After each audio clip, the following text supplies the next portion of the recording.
to talk about the top 5 games that I want to go over for my top 5 must-watch games for this upcoming week. Last week was a terrible schedule. Like, to the fact that with me, Dante, and my brother was up here, we was looking at the list of games I had, and I was like, yeah, none of these shit's really good, but I had to, it's slim pickings.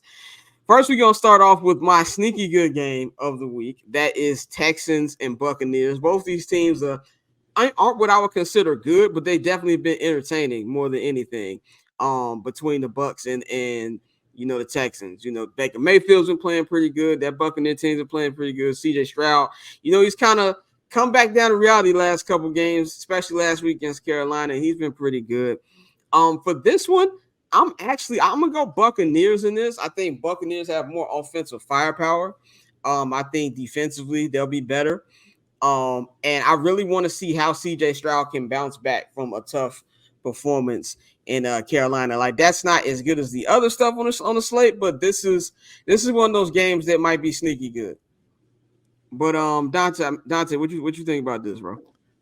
No, I agree 100%, bro. Like, this is one of those games where, like, you can't really let the records fool you, because both of these teams have played some pretty competitive games. They haven't really been getting blown out. We've seen a healthy Baker Mayfield look a lot like the competent Baker Mayfield we saw in Cleveland before he hurt his shoulder. So I think this is going to be a sneaky good game. I definitely got the Bucs taking it, but I mean, I'm still interested in seeing CJ Stroud's development throughout his rookie year, because we talk about, the rookie wall and all of this, especially with quarterbacks. So I want to see, like you said, he started off hot. The league is sort of, well, I don't want to say the league is sort of adjusted. They've just had some, tougher games. The game to Carolina, they shouldn't have lost that game, but things happen. It's a 17-game season. But I agree. I think this is going to be a sneaky good game. I got the Bucs taking this one. Damien, what you got on this?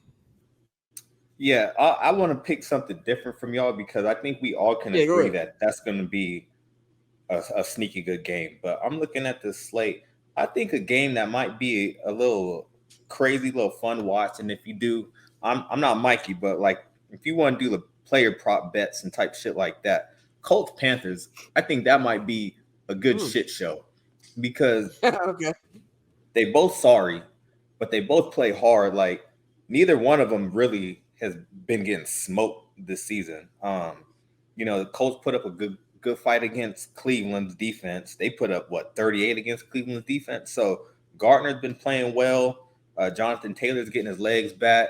You got Pittman, who I think he's playing this week. I think that'd be a fun watch between two terrible teams. So I think that'd be my sneaky game, just to pivot off of Bucs Texans. I hate to be a homer, but the Bears Saints game.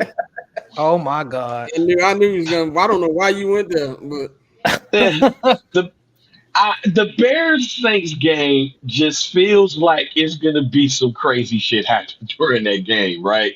As long as you have who you have on the Saints, and as long as you have what you have on the Bears, and this is gonna be in New Orleans, it just feels like it's going to be some weird shit that happened in that game. So I still think we're going to lose. We can save that for the next hour. But I don't think that game is going to be as shitty as advertised. Like, this is not going to be Commanders Patriots, man.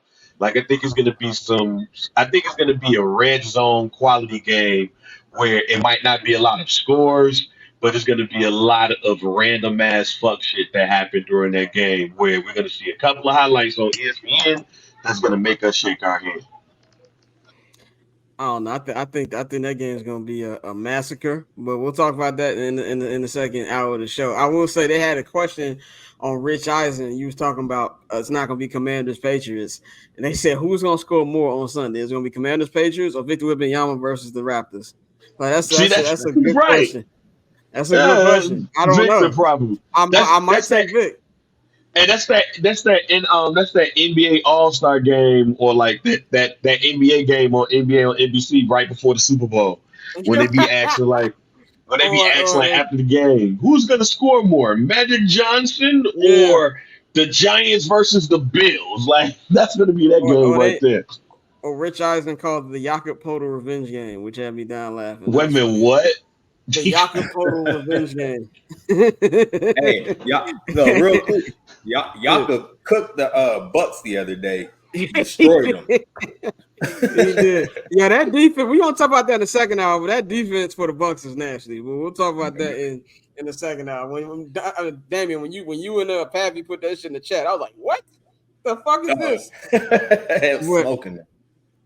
But my number 4 must-watch game for week 9, man. I got Ravens Seahawks, man. Like we all know, the Ravens coming off 2 straight wins. That blowout win in Detroit 2 weeks ago, still very impressive.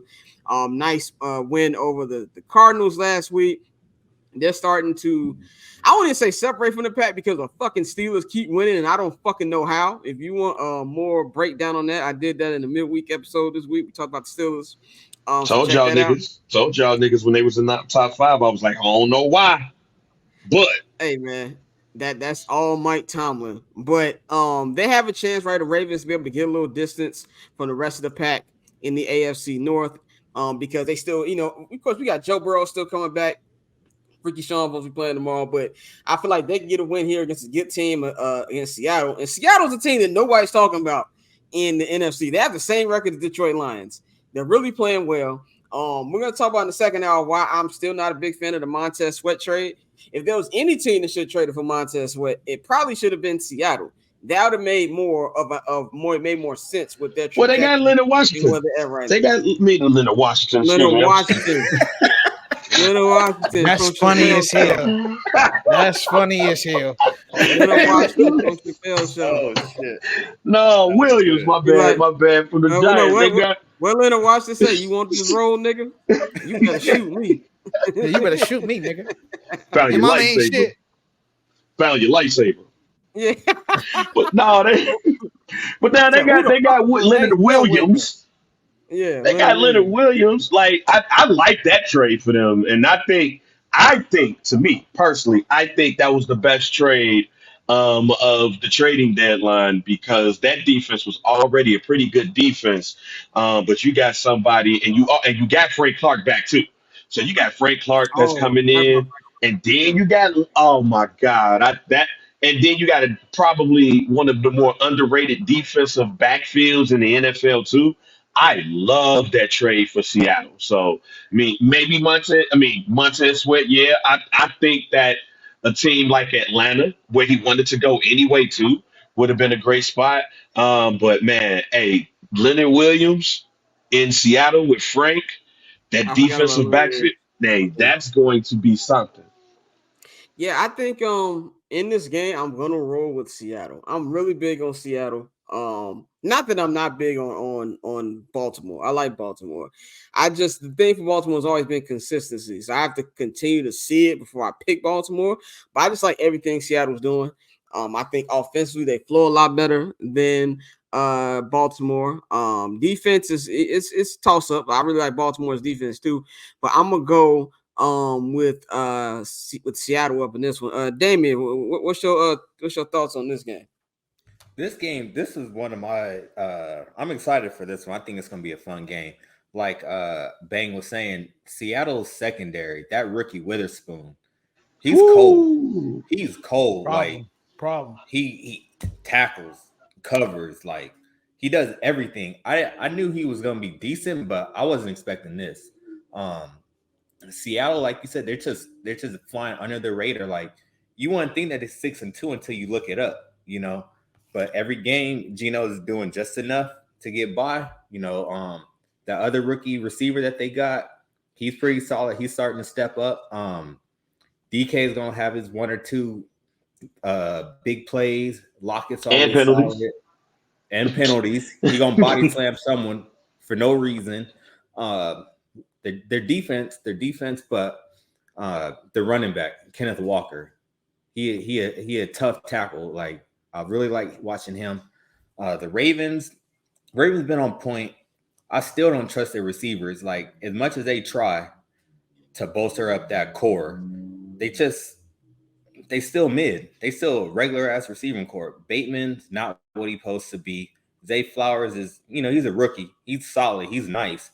But there's been some games where he hasn't really showed up like we were expecting to. Beckham is...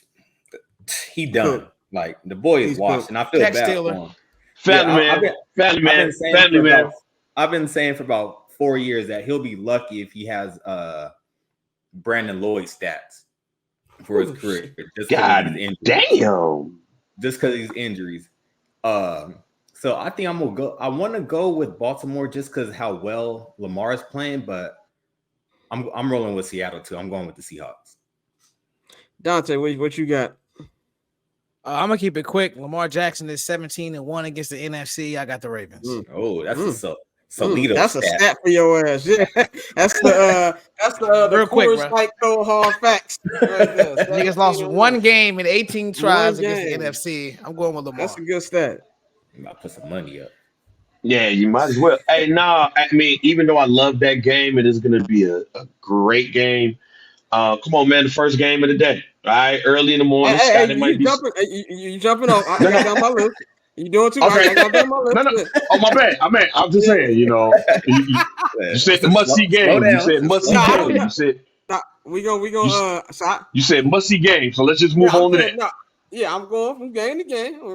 Going game, roll with me. Oh, I thought you said must-see game. My bad. No, so I don't think Bang went on here last when we did it. I forgot. I didn't fill you in. So basically, I give my top five, and we. Oh, so we talk about. See, there you go. Fulfill me in. God damn it. So, I ain't gonna move too far. But the Ravens Seahawks game, I do think is going to be a great game, a defensive game at that. I don't think nobody's going to get off. I think that's going to be like a 2017 game. All right, let's go to number 3 on my list, man. Bengals Bills. Sunday night football game. This will be in Cincinnati. This is not funny, but it is funny. This will be the DeMar Hamlin part 2 game. Boy. This nigga, see? He's not actually playing. Just move on, Scott. Move on, Scott. Both you and Dante on bullshit. Y'all still on bullshit. We just asking questions. I just want to see. I want to see the depth chart.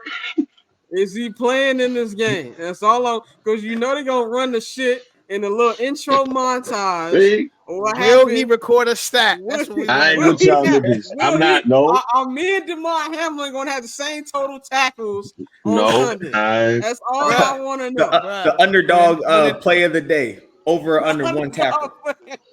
Bro, when they activated the nigga, they was like, DeMar Hamlin will make his first appearance today. At the end of the game, they put his stat line up 0, 0, 0, 0, 0. I was like, had a Tony why are we even doing this, bro? Y'all ain't shit. Still doing I just want to let y'all know. I want to let y'all know. And yes, we're gonna get the montage.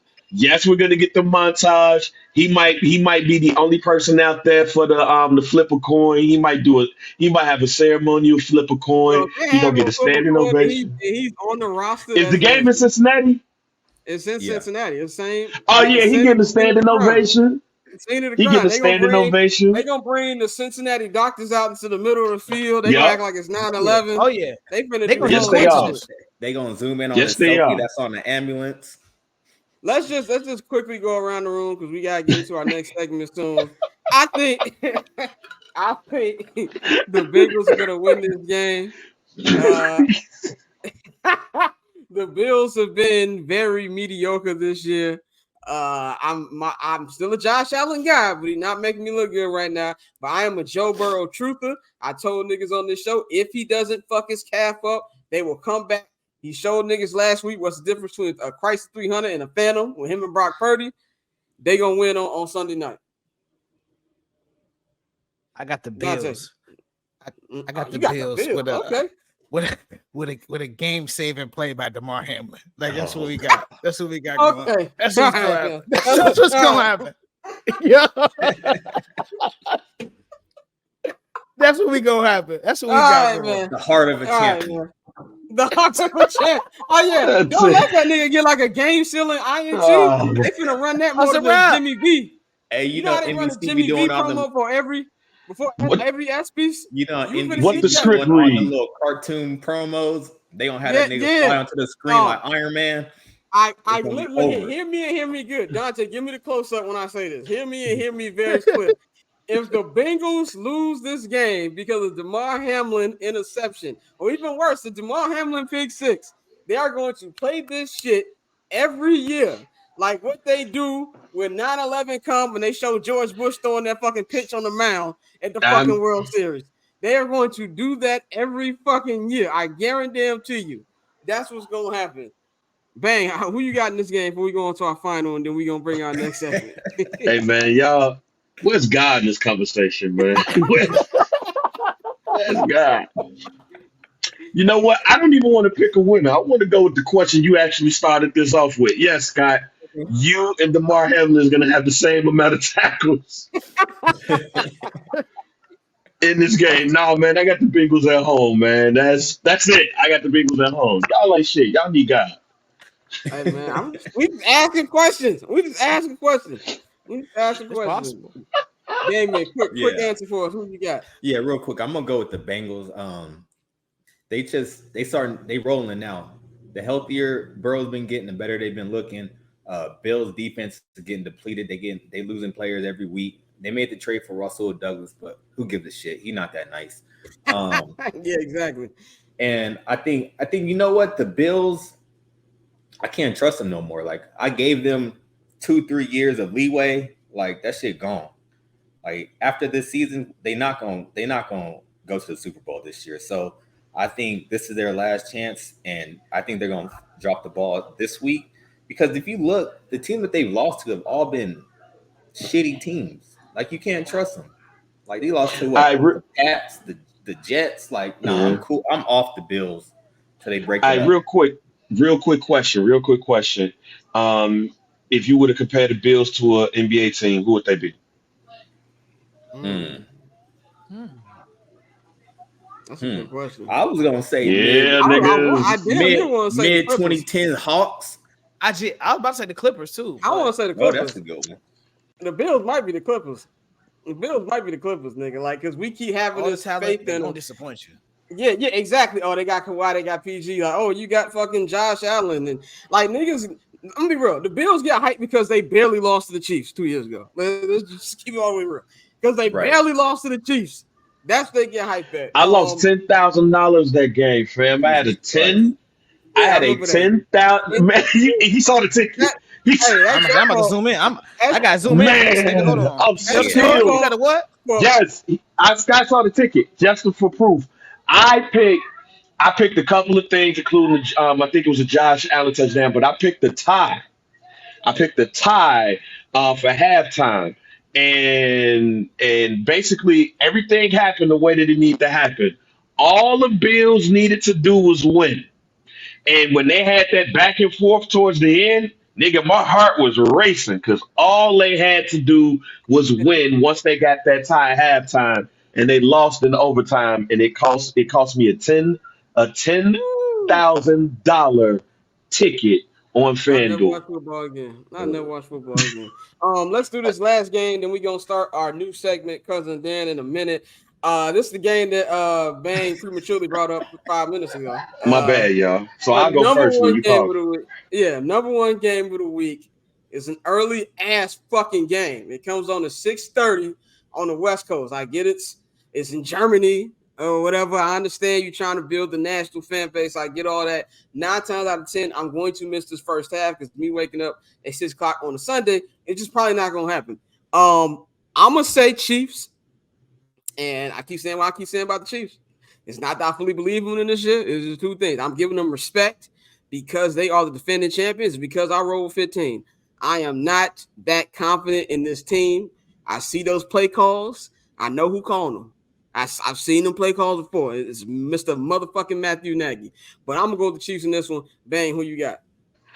Boy, when I tell you this is going to be a high-scoring ass game, oh, man, defense will not be there.